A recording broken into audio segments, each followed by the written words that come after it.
Magandang umaga po. Magluluto tayo ngayon ng ginisang munggo. Sinungkutsa ko po itong ating sasahog na baboy.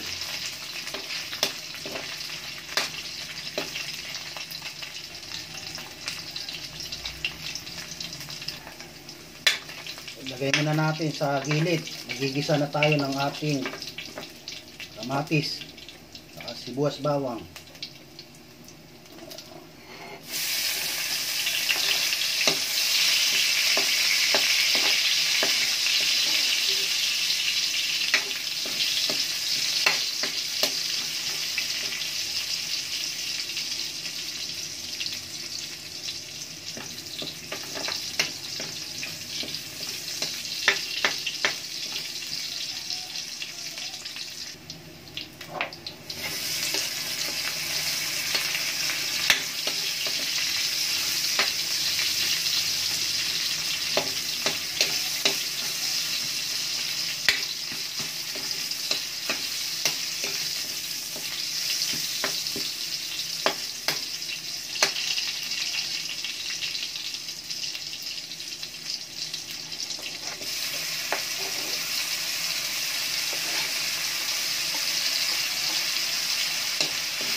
Hintayin po natin kumatas yung ating kamatis.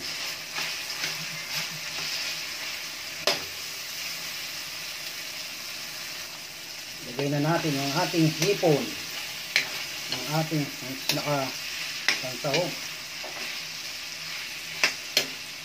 Inaluan ko ng konting baboy.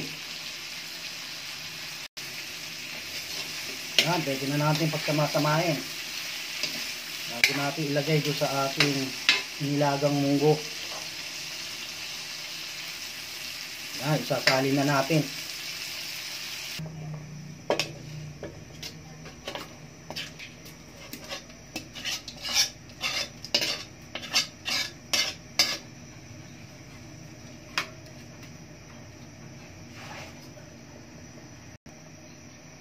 Lahan natin ng asin.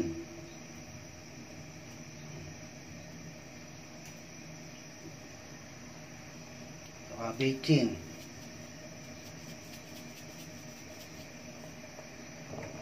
Pwede na natin ilagay yung ating daon ng ampalaya. Pakuluan lang natin kahit na 2 minuto. Luto na po yan. Yan, luto na po ang ating ginisang munggo.